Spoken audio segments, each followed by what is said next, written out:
Investigates prescription for danger. Your emails and calls poured in when we first brought you this story. And tonight, a chilling warning from a South Florida man who fears his life will be cut short because of a prescribed antibiotic. All this as CBS 4 Chief Investigator Michelle Gillen digs deep to find out what the FDA may not be telling you.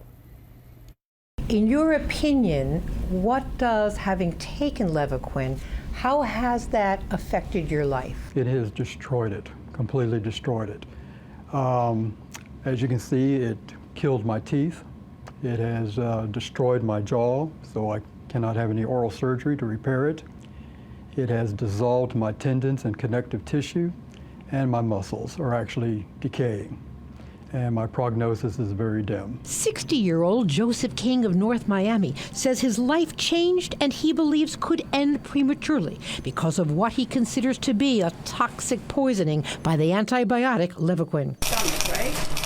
Levaquin is one of a class of antibiotics called fluoroquinolones, coming under heightened scrutiny by some medical researchers and the public. 4 years ago, King says he was prescribed Levaquin in an ER after suffering from salmonella poisoning, food poisoning. I was given it intravenously, and then I was put on a dose of it orally for the next 30 days. As we first reported to you, this class of antibiotics carries a black box warning, including for possible tendon injuries. Since our first report, we've learned something more. This is an internal FDA safety report on the potential negative impact this class of drugs has on nerve endings. But dig deep, and you will find the FDA's own revelation of how these drugs can essentially impact you in a way similar to neurodegenerative diseases such as Parkinson's, Alzheimer's, and ALS. If these drugs can affect the function of our cells, the mitochondria, and ultimately the brain, Alan Redd, biological anthropologist, says it's chilling. They state explicitly in there that mitochondrial dysfunction can be associated with neurological diseases like Alzheimer's, ALS, and Parkinson's. So there's a disconnect between the document, the internal document, and what was released to the public. And I find that disturbing. I find that outrageous, actually. You also say that you have been harmed by taking this particular class of drugs.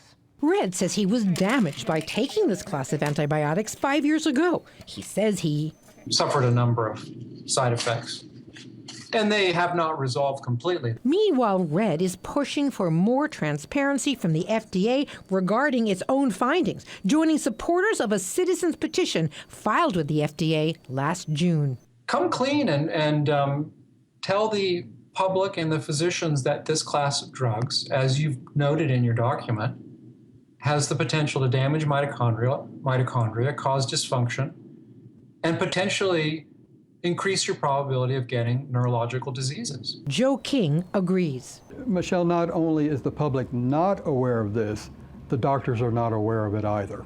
King agrees with most experts that these drugs can be life-saving for many, especially in cases of life-threatening illnesses. But he fears without additional warnings, other patients could find themselves walking in his shoes. And now your goal is to make it each day. The manufacturer of Levaquin provided us this statement. Levaquin is part of an important class of anti-infective prescription medications that have been used for more than 20 years to treat infections, including those that may be serious or life-threatening. When used according to product labeling, Levaquin has been proven to have a favorable benefit-risk profile. And about that internal document, the FDA tells us it cannot comment on pending citizens' petitions and referred us to their webpage where the current black box warning is detailed. Michelle Gillen, CBS 4 News, Tonight.